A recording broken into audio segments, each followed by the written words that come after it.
Glórias a Jesus. Irmãos, no capítulo, não é para abrir, tá? No capítulo 5 de 2 de Coríntios, o apóstolo Paulo nos ensina que nós somos embaixadores. Nós temos um ministério da reconciliação. E a reconciliação, claro que envolve também reconciliação entre os irmãos, mas a palavra, nesse momento, está ensinando na reconciliação dos homens com Deus, porque os homens estão separados de Deus, aqueles que ainda não creram em Jesus, porque precisam crer em Jesus. E o sangue de Jesus, a obra de Cristo, a palavra do Evangelho, é a que reconcilia as pessoas com Deus. Acaba a inimizade, acaba a separação e existe então perdão, a misericórdia derramada por aqueles que creem em Jesus. Não é? Vamos abrir em João, no capítulo 14. Porque, irmãos, o apóstolo Paulo não tirou isso da cabeça dele, né, irmãos? A palavra do Evangelho, aqui mesmo no capítulo 14, ela ensina que o Espírito Santo que seria enviado e que foi enviado nos faria lembrar do que Cristo ensinou. Né? E o Senhor Jesus apareceu para o apóstolo Paulo. O apóstolo Paulo diz nas suas cartas, né, que quando ele estava a caminho de Damasco, levava autorização para prender os cristãos, para torturar e até para matar os cristãos, porque anunciavam o nome de Jesus. E ele disse que Jesus apareceu no caminho para ele. E disse: Saulo, Saulo, por que me persegues? Duro é para ti ficar dando soco em ponta de faca, recalcitrar contra os aguilhões. Não é? Você está combatendo com algo que você não consegue vencer. Você não consegue. Então, sem dúvida, Saulo já tinha ouvido a mensagem do Evangelho, já tinha ouvido falar do Senhor Jesus, não tinha crido, estava resistindo, não é? E o Espírito Santo, pelo poder de Deus, é que esteve ali e falou com ele. Ele entendeu que foi Jesus porque ele disse: quem é, Senhor? E ele disse: eu sou Jesus, a quem tu persegues. Aqui, nessa carta, no capítulo 14 de João, nós vemos o Senhor Jesus dizendo, né, eu e o Pai viremos para ti e faremos em ti morada. Então, o Espírito Santo é quem esteve, e é o próprio Deus, né? O Pai, o Filho e o Espírito Santo. Então, irmãos, essa promessa do Espírito Santo, ela veio, e a promessa de Jesus é o que faz toda a diferença, né? Como a gente sempre aprende. No capítulo 14, irmãos, a gente vai dar uma abreviada. Glória a Jesus. Eu vou ler a partir do verso 8, irmãos. Nós vamos ler, né? Verso 8, capítulo 14.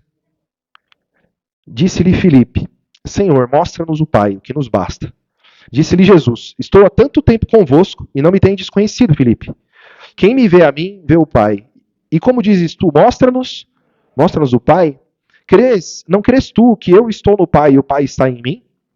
As palavras que eu vos digo, não as digo de mim mesmo, mas o Pai que está em mim é quem faz as obras. Crede-me que estou no Pai e o Pai em mim. Crede ao menos por causa das mesmas obras. Então, irmãos, o Senhor Jesus está dizendo que nós vemos o Pai em Jesus porque as obras que Jesus manifesta e a palavra que Jesus prega não é dele, é do Pai. Só que a sequência do texto vai dizer o quê? Verso 12. Na verdade, eu vos digo que aquele que crê em mim também fará as obras que eu faço e as fará maiores do que estas, porque eu vou para o meu Pai. Tudo quanto pedirdes em meu nome, eu o farei, para que o Pai seja glorificado no Filho. Se pedirdes alguma coisa em meu nome, eu farei.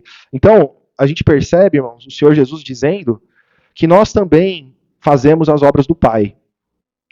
Olhamos para Jesus, aprendemos com Jesus, que aprendeu do Pai, que manifestou o Pai e faz a obra do Pai. E ele fala, vocês também vão fazer. E vocês vão fazer maiores. Não é? A gente já falou isso em outras pregações, não é, irmãos? O Senhor Jesus fez muitas obras de libertação e muitas pessoas estavam paralíticas e andaram, cegas e enxergaram, mudas e falaram, presas no seu próprio corpo e foram libertas, presas por demônios, com a mente totalmente conturbada, com a mente bagunçada, e os demônios foram expulsos, o Senhor Jesus libertou. E essas coisas, irmãos, aconteceram naquele momento como uma figura para mostrar aquilo que é espiritual, que verdadeiramente o Evangelho faz. O Evangelho dá visão espiritual aos que são cegos espirituais. Liberta aqueles que estão presos espiritualmente, e são libertos, que estão travados, que estão paralisados, que estão mortos. O Senhor Jesus dá a vida.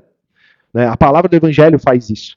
E essa é a palavra que está em nós, que cremos em Jesus. E o Senhor Jesus fala, para pedir no nome, o que vocês pedirem no meu nome. E aí, irmãos, aqui vem, é o principal tema dessa pregação, né? Pedir no nome de Jesus. Então, eu falo assim, eu estou em nome de Jesus. Então, em nome de Jesus, eu faço as obras de Jesus.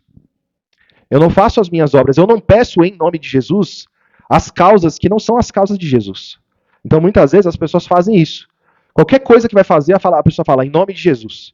Né? O carro não está pegando. Aí ele fala assim, em nome de Jesus, motor, liga. Né? E vira um costume falar em nome de Jesus. Né? Em nome de Jesus, em nome de Jesus. Porque as pessoas querem ver milagre, querem ver o problema resolvido em nome de Jesus. E, na verdade, irmãos, quando nós usamos o nome de Jesus, é para operar a obra de Jesus. É para que o Senhor Jesus seja manifesto e o Pai seja glorificado, né, através do Filho e através de nós que somos filhos. Então ele nos dá essa autoridade. Eu já dei esse exemplo uma vez, ou mais de uma talvez. Ninguém pode chegar e querer entrar na Casa Branca e aí vai ser barrado, né? Alguém vai parar você na porta ali. Onde você vai? Quem é você? Não, eu estou aqui em nome do presidente. Né? Agora o presidente Donald Trump. Eu estou aqui em nome dele. Está em nome dele por quê? Qual que é o seu cargo? O que você tem aí que me faz acreditar que você tem autoridade no nome dele?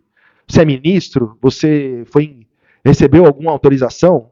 Não, eu sei que ele tem poder, então eu estou usando o nome dele. Eu sei que ele tem poder, que ele é autoridade, então eu vou usar o nome dele. Eu estou falando do nome dele. O nome dele é poderoso. Você está usando o nome dele, mas ele não te deu autoridade para isso. Ele não te deu, você não vai entrar. É assim que vai acontecer. Em inglês, em outras palavras, mas vai ser, né? Você não vai entrar. Então, nós precisamos ter autoridade para usar o nome de Jesus.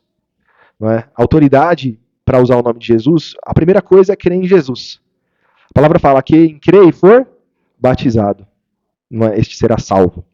Glória a Jesus. E vamos seguir a leitura, irmãos. Então, no verso 14 nós lemos, né? Se pedirdes alguma coisa em meu nome, eu... Então, eu estou pedindo em nome de Jesus, é algo que Jesus faria.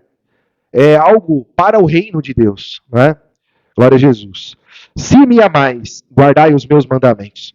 E eu rogarei ao Pai, e ele vos dará outro consolador, para que fique convosco para sempre. O Espírito de verdade, que o mundo não pode receber, porque não o vê nem o conhece.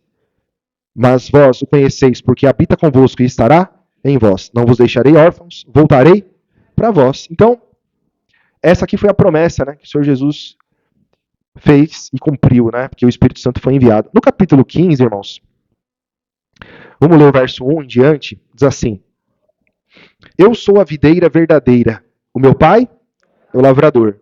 Toda a vara em mim que não dá fruto, a tira, e limpa toda aquela que dá fruto, para que dê mais fruto.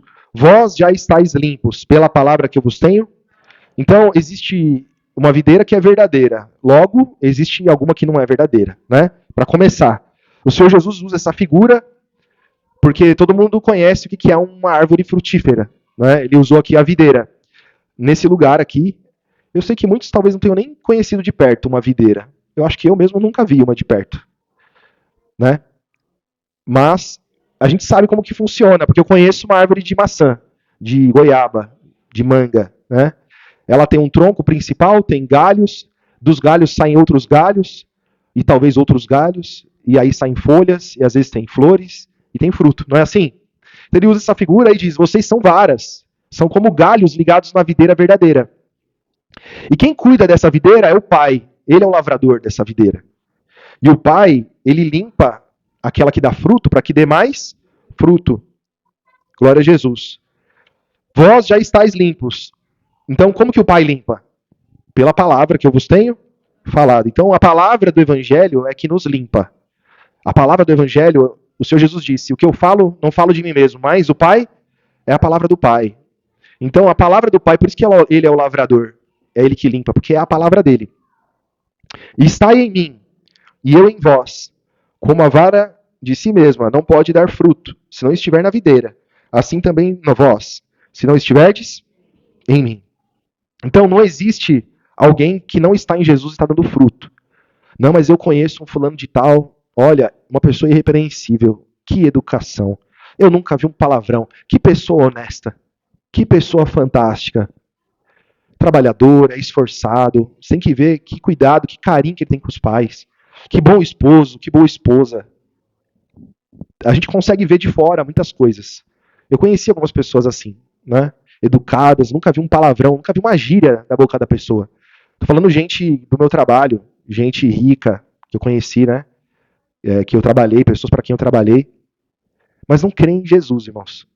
Não é a obra de Jesus. Não tem o Espírito Santo. Pode ser alguém que tem um controle até certo ponto do seu corpo, recebeu educação, mas não está alicerçado em Cristo, irmãos. Eu não posso comparar esse tal com um irmão. Ainda que esse irmão eu consiga ver muitos defeitos nele. Um irmão nascido de Deus está batalhando contra os demônios. Está batalhando contra o príncipe desse século e seus demônios.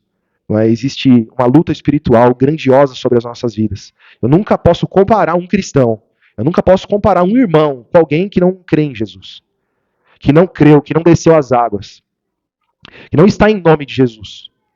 Porque a batalha que nós enfrentamos é uma, irmãos. E o mundo tem a sua batalha. Não é? Até o dia que esse tal que você conhece, o inimigo botar ele na peneira, botar ele para se andar como trigo. Aí vão aparecer, as coisas estão no coração dele. Não é? E nós enfrentamos uma luta diária, lutando, tentando manifestar o nome de Jesus, aprender da palavra, aprender do evangelho. Então nós temos que olhar para os nossos irmãos e considerar os nossos irmãos. E entender a luta que cada um dos irmãos enfrentam. Não é? Então, glória a Jesus. Estamos ligados em Jesus, né? Bendito é o nome de Jesus. Verso 5. Eu sou a videira, vós as varas. Quem está em mim e eu nele, esse dá muito fruto, porque sem mim nada podeis fazer. Se alguém não estiver em mim, será lançado fora, como a vara, e secará. E os colhem e lançam no fogo e ardem. Se vós estiverdes em mim, e as minhas palavras estiverdes em vós, pedireis tudo o que quiserdes, e vos será feito. Então, os irmãos percebem que tem uma condição. Eu tenho que estar em Jesus e as palavras dele têm que estar em mim. Então, os irmãos percebem que eu vou ter maturidade para pedir o que eu quero. Né? O cristão que tem a palavra dentro dele, a palavra de Jesus dentro dele e que está ligado em Cristo, né? Como a nossa irmã vai ser introduzida em Jesus pelo batismo, a maturidade nos faz entender o que pedir. Ainda que a gente venha errar, o Espírito Santo intercede por nós, com gemidos inexprimíveis. Né? Então, irmãos, se vós estiverdes em mim e as minhas palavras estiverdes em vós, pedireis tudo o que quiserdes e vos será feito. E nisto é glorificado meu Pai, que deis muito fruto, e assim sereis os meus discípulos. Como o Pai me amou, também eu vos amei a vós, e permanecei no meu amor. Se guardardes os meus mandamentos e permanecerdes no meu amor, do mesmo modo que eu tenho guardado os mandamentos do meu Pai e permaneço no seu amor, glória a Jesus. Tenho-vos dito isso, para que o meu gozo permaneça em vós e o vosso gozo seja completo. Os irmãos percebem? Então, nós estamos ligados em Jesus com uma intimidade igual a de Cristo com o Pai. Nós temos hoje essa liberdade. Nós temos hoje, irmãos, essa autoridade. Porque fomos introduzidos em Cristo. Porque cremos nele. Porque a palavra dele habita em nós. Glória a Jesus. Verso 12. O meu mandamento é este, que vos ameis uns aos outros, assim como eu vos amei. Ninguém tem maior amor do que este, de dar a alguém a sua vida pelos seus amigos. Vós sereis meus amigos, se fizerdes o que eu vos mando. Já vos não chamarei servos, porque o servo não sabe o que faz o seu senhor, mas tenho-vos chamado amigos, porque tudo quanto ouvi do meu Pai, vos tenho feito conhecer. Não me escolhestes vós a mim, mas eu vos escolhi a vós, e vos nomeei, para que vades e deis fruto, e o vosso fruto permaneça, a fim de que tudo quanto em meu nome pedirdes ao Pai, eu vou-lo. Então o Senhor Jesus, ele te nomeou. Né? Então é uma figura isso, né? O presidente, ele nomeia ministros, né? Ele nomeia, esse aqui é o ministro tal, aquele ali é o ministro tal. Eles recebem a autoridade do presidente daquela nação para atuar pelaquela nação e saem para trabalhar, né? E a figura para por aí, né? Porque se a gente for comparar o reino dos céus com a política, não tem condição nenhuma, né? É só uma figura, né, irmãos? E o Senhor Jesus, ele nos nomeou também para que nós fôssemos para o mundo, para irmos ao mundo e darmos fruto. E tudo que pedir no nome dele, ele concederá, né? O Pai, ele vos conceda. Tudo, ó, verso 16: Não me escolheste vós a mim, mas eu vos escolhi a vós, e vos nomeei, para que vades, deis fruto e o vosso fruto permaneça, a fim de que tudo quanto em meu nome pedirdes ao Pai, ele vos conceda. Isso vos mando, que vos ameis uns aos outros. Irmãos, a palavra de Jesus, ela fala muito sobre isso. Nós temos que aprender a nos amar uns aos outros. O Senhor Jesus, ele fala que o Pai amou o mundo de tal maneira que deu o seu Filho unigênito, para que todo aquele que nele crê não pereça, mas tenha a vida eterna. É verdade. O Pai amou o mundo. Nós não odiamos o mundo. Mas o amor entre nós, cristãos, que descemos as águas, que vivemos o Evangelho, que somos separados, que não somos mais desse mundo, ele tem que ser diferente. A nossa união, o nosso amor, o nosso cuidado, o perdão, a misericórdia, a paciência, é tudo diferente. Nós temos que considerar os nossos irmãos. Cada um de nós. Glória a Jesus. Por quê? Porque nós estamos numa luta mútua, né? Uma luta de todos. E nós temos essa missão de sermos Cristo no mundo. Ele nos nomeou, colocou em nós o seu nome. Por isso que nós usamos o nome dele para operar as obras dele, não as nossas, né? Então o que acontece muito, as pessoas vêm para Cristo com a intenção de resolver seus problemas pessoais, suas causas pessoais. E não quer dizer que o Senhor Jesus não vai te ajudar nas suas causas pessoais. Mas o objetivo dele não é esse. Não é, irmãos? Então, você vai colocar tudo diante de Deus pela oração. Tudo aquilo que te tira a paz, tudo aquilo que te angustia, tudo aquilo que te deixa preocupado, entristecido, coloque diante da oração. Pela oração e súplica. Né? A palavra nos ensina. Mas, irmãos, acima de tudo, a vontade de Deus é que prevalece. O reino de Deus, a obra do Evangelho é que prevalece, né, irmão? Glória a Jesus. Então, irmãos, no capítulo 16, vamos finalizar aqui, irmãos.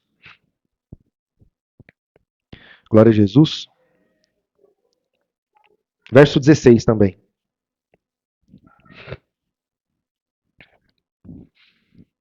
Um pouco e não me vereis, e outra vez um pouco e ver-me-eis, porquanto vou para o Pai.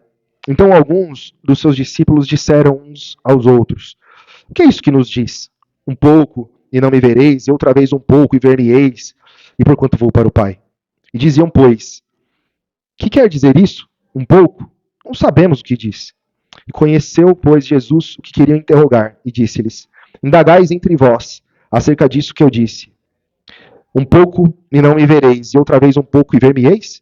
E na verdade, eu vos digo que vós chorareis e vos lamentareis, e o mundo se alegrará, e vós estareis tristes, mas a vossa tristeza se converterá em alegria.